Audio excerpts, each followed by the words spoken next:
Praise the lord. మరొక రోజు మిమ్మల్ని ఈ విధంగా కలుసుకోవడానికి దేవుడు అనుగ్రహించిన మహోన్నతమైన కృపను బట్టి దేవాతి దేవునికి కృతజ్ఞతాస్తుతులు చెల్లిస్తున్నాను.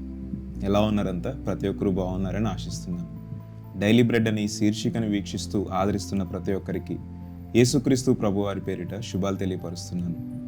ప్రతిరోజు కూడా దేవుని యొక్క వాగ్దానం కోసం ఎదురు చూడడం, ఉదయాన్నే దేవుని యొక్క మాటను, దేవుని యొక్క వాగ్దానాన్ని ధ్యానించడం ద్వారా మనం ఆ రోజులో అనేకమైన మేలులను మనం పొందుకుంటాం. ఎందుకంటే వాగ్దానం ఇచ్చిన దేవుడు నమ్మదగినవాడు. మనకి ఏదైతే దేవుడు వాగ్దానం ఇస్తాడో ఆ వాగ్దానాన్ని మన జీవితం పట్ల నెరవేర్చుతాడు మన దేవుడు. మనలో చాలామంది మనకున్న సమస్యలను బట్టి భయపడిపోతూ ఉంటారు, వారికి ఉన్న ఇబ్బందులను బట్టి భయపడిపోతూ ఉంటారు. ఎందుకంటే ఈ సమస్య నుండి నన్ను ఎవరు బయటికి తీసుకురాలేరు, ఇది దేవుని వల్ల కూడా కాదు, ఈ సమస్యలు ఇంకెలాగే నేను అంతమైపోవాలి అని నిరాశ చెందుతూ ఉంటారు. లేదంటే వారికి ఉన్న ఆర్థిక ఇబ్బందులను బట్టి కలత చెందుతూ ఉంటారు. నా జీవితాంతం వరకు ఈ ఇబ్బందులు ఇలానే పడాలా, దీని నుండి బయటకు తీసుకొచ్చేవారే లేరా, అసలు దేవుని వల్ల కూడా ఇది సాధ్యమవుతుందా అని అనుకున్నవారు లేకుండా పోలేదు. చూడండి, ఇర్మీయాతో దేవుడు మాట్లాడుతూ 32వ అధ్యాయం 27వ వచనంలో నాకు అసాధ్యమైనది ఏదైనా ఉండునా అని ప్రభువు మాట్లాడుతూ ఉంటారు. దేవునికి అసాధ్యమైనది ఏదైనా ఉంటుందా? మన దేవునికి సమస్తము సాధ్యమే. మనుషులను నమ్ముకొనుట కంటే దేవుని ఆశ్రయించుట మేలు అని పరిశుద్ధ గ్రంథం చెప్తూ ఉంది. మనం మనుషుల మీద ఆధారపడతాం, కానీ దేవుని మీద ఆధారపడలేం.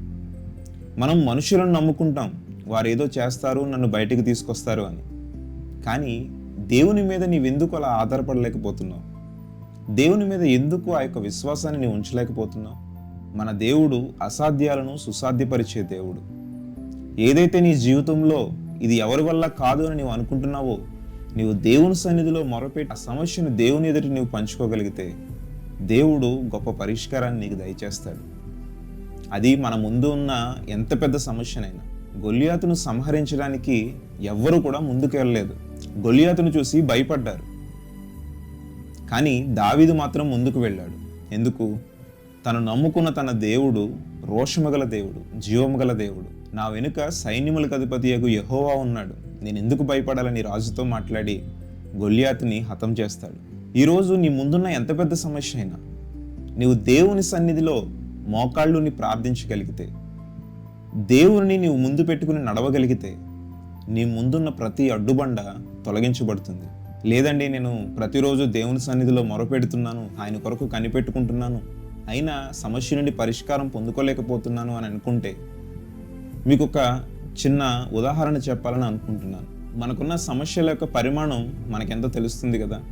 అంటే పరిమాణం అంటే సైజ్, అంటే మన సమస్య యొక్క పరిస్థితి అది ఎంత పెద్దది అనేది ఆ సమస్యను అనుభవిస్తున్న వారికే తెలుస్తుంది కదా.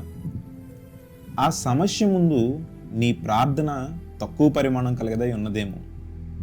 అంటే ఆ సమస్యను రీచ్ అయ్యే విధంగా నువ్వు ప్రార్థన చేయట్లేదేమో. ఒక్కసారి నీ యొక్క సమస్య కంటే ఎక్కువగా ప్రార్థించి పోరాడి చూడు, ఖచ్చితంగా నీవు జవాబును పొందుకుంటావు. మన దేవుడు నమ్మదగినవాడు. వాగ్దానం చేసిన మన దేవుడు ఎన్నడూ కూడా ఆ మాట తప్పడు. మన ఎడల ఆ వాగ్దానాన్ని నెరవేరుస్తాడు. ఈ లోకంలో ఉన్న సమస్తము ఆయన నోటి మాట వలన కలిగితే, మనల్ని మాత్రం ఆయన తన చేతితో సృజించుకున్నాడు. అంటే నీ ఎడల నా ఎడల ఆయన ఎంత ప్రేమ కలిగి ఉన్నాడో మనం చూడొచ్చు. కాబట్టి సమస్యలను బట్టో ఇబ్బందులను బట్టో దేవునికి దూరంగా జీవించొద్దు. సమస్యలు ఉన్నాయని, ఇబ్బందులు ఉన్నాయని నువ్వు వాటిలో నుండి దేవుని దూరం చేసుకుంటే ఆ సమస్యల్లో నువ్వు ఇంకా కూరుకుపోతావు తప్ప సమస్యల నుండి బయటకు రాలేవు. కాబట్టి ఈరోజు ఇచ్చిన వాగ్దానం, ఆయనకి అసాధ్యమైనది ఏదీ కూడా లేదు.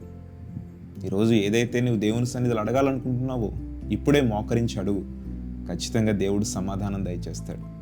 Praise the lord.